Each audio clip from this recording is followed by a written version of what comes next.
Assalamualaikum warahmatullahi wabarakatuh. Saya Kistiadi Hapinasti dari kelas 3D D4 Manajemen Pemasaran.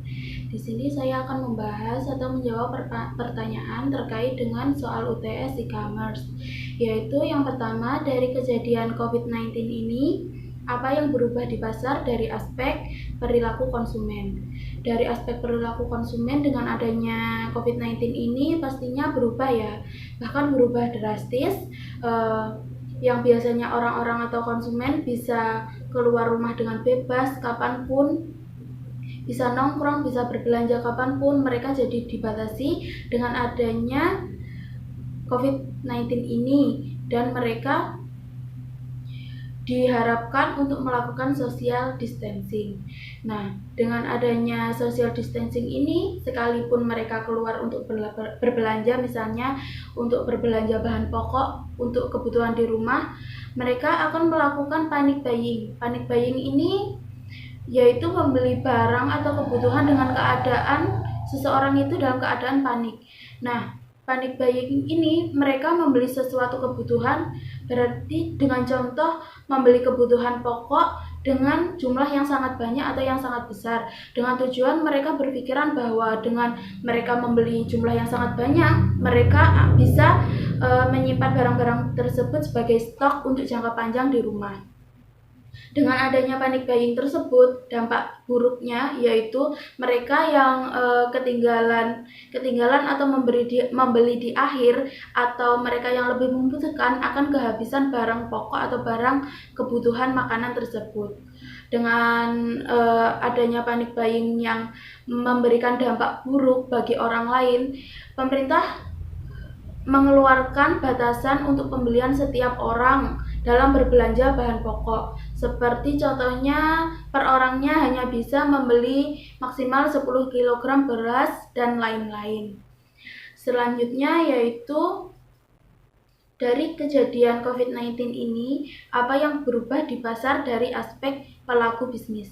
Pelaku bisnis di sini seperti pemilik supermarket, pemilik toko besar, pemilik UMKM, waralaba, pedagang kaki lima. Nah, yang pertama yaitu pemilik supermarket atau pelaku bisnis yang menjalankan bisnis dengan membuka supermarket besar yang menjual bahan-bahan pokok misalnya. Nah, pelaku bisnis ini pastinya akan mendapatkan untung besar dengan adanya wabah COVID-19 ini, karena konsumen akan membeli barang atau kebutuhan pokok tersebut dengan jumlah yang sangat besar. Dengan konsumen membeli dengan jumlah yang sangat besar tersebut, pastinya pelaku bisnis yang mendirikan supermarket besar akan mendapat untung yang sangat besar pula. Sedangkan di sisi lain yaitu pelaku bisnis yang memiliki UMKM atau pedagang kaki lima, mereka mengalami kerugian karena mereka yang sebagian besar biasanya berjualan di tempat-tempat ramai, mereka akan kehilangan pelanggan karena adanya social distancing.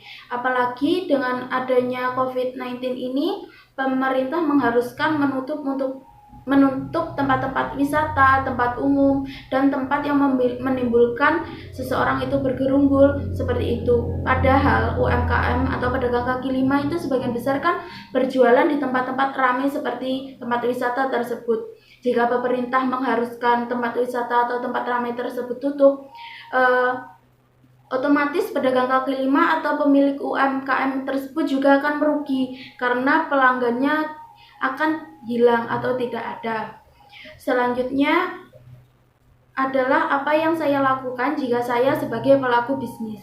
Nah, jika saya sebagai pelaku bisnis, saya akan memanfaatkan sosial media sebagai channel pemasaran. Nah, sosial media pada saat ini kan kalian tahu juga sangat berkembang dengan pesat, apalagi online shop. Nah, dengan adanya sosial media ini, saya yang sebagai pelaku bisnis, misalnya awalnya saya memiliki toko atau gerai untuk menjual produk saya, dengan adanya wabah COVID-19 ini, mau tidak mau kan saya akan kehilangan konsumen atau pelanggan saya. Nah, dengan adanya sosial media ini, saya akan memanfaatkannya dengan menjual produk saya melalui sosial media.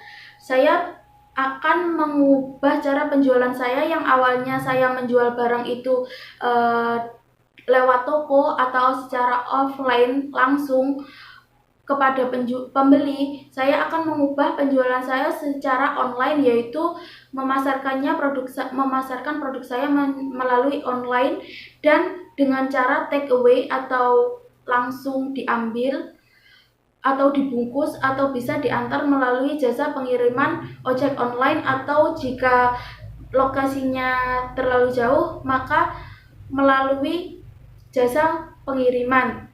Nah, dengan seperti yang contohnya seperti di sekitar rumah saya itu ada warung seafood yang biasanya berjualan di toko atau di depot makan, di warung makan seafood seperti itu.